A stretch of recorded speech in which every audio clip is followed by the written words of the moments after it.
Hey guys, today we're going to be going through some of my favourite exercises to improve your foot and ankle mobility and stability. How your feet and ankles interact with the floor dictates so much about what happens in higher up the chain in your knees, your hip, your back and your core. So today, although we're trying to improve your feet, actually we're trying to improve all of your biomechanics. On that note, what I encourage you to do before you do these exercises, do a little test, just walk around, do a few squats, and then after you've done these exercises, walk around, do a few squats, and hopefully you feel that your entire posture and your entire movement feels a lot better. One of the problems in the modern world is that most shoes squish our feet at the front and compress our toes. So one of the things we're going to be doing today is using toe spacers to help reclaim our forefoot function and help the toes splay. I've got 2 pairs of toe spacers. I bought some from thetospacer.com and they're about 3 times as much as the pair I bought from Amazon, but they're about the same. So the only difference is the toe spacers, the official ones, are black and they don't get so grubby, but cheap ones from Amazon work just fine. Right, let's get into it. The first thing we're going to do is just beat up our feet with some massage balls here. What we're trying to do is just find the tight points in our feet, and when we find a tight point we can just roll backwards and forwards until it feels less tender. I have 2 balls here. One is the trigger point ball and one is the rubs with a Z. I heard about the rubs from Tim Ferriss and it's just a bit harder, a bit more gnarly. I do this a lot at the moment because I'm training for an ultra marathon and my feet are pretty beaten up.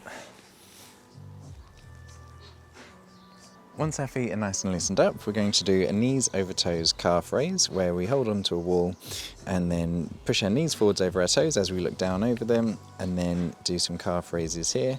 Start with both feet at the same time, and then when you feel ready you can transition to doing 1 foot at a time. I just say use as many reps as you need to until you feel a real burn in the calves. It should feel pretty mean towards the end.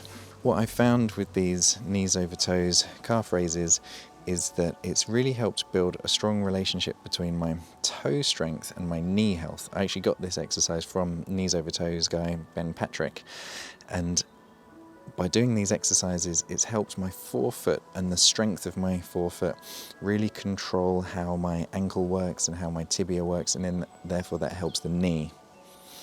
And once we've really created a nice burn in our calves, we can then turn around, lean back against the wall and work the opposite muscles where we're going to pull our toes up, do a 1 second hold at the top and then rest back down.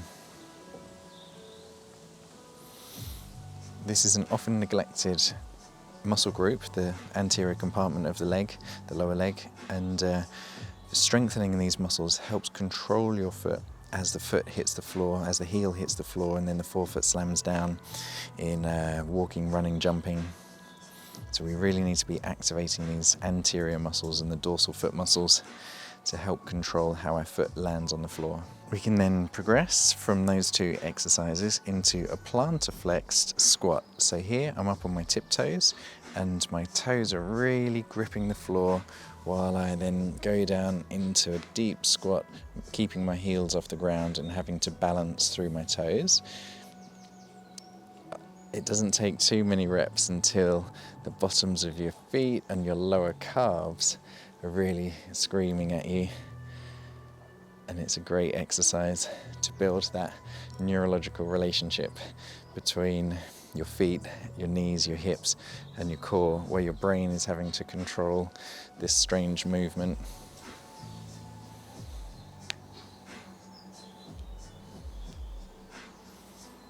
And finally, we're going to be activating our foot intrinsic muscles, which are the small muscles in the feet. So the first thing we're going to do is look down at our feet and try and create the foot tripod, which is where we put weight through our heel, our big toe knuckle and our little toe knuckle. And then we're just going to lift up our big toes without letting our feet roll out. So lift up your big toes, hold for a few seconds, then lift up the outer 4 toes without letting your feet roll in. So lift up the outer 4 toes and just keep repeating. And finally we're going to practice the short foot exercise, which is where you keep that foot tripod, the weight through the heel, the big toe knuckle and the little toe knuckle, but you try and create a short foot by contracting the arch muscles. You're not scrunching your toes, you're contracting the arch muscles.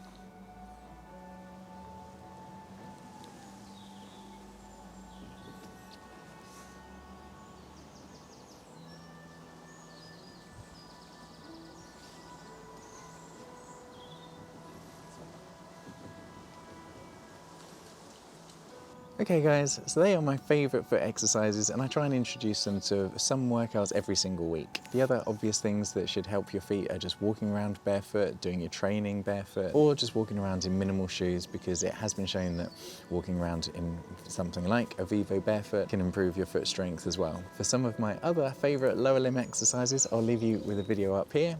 And until next time, have a healthy and happy week.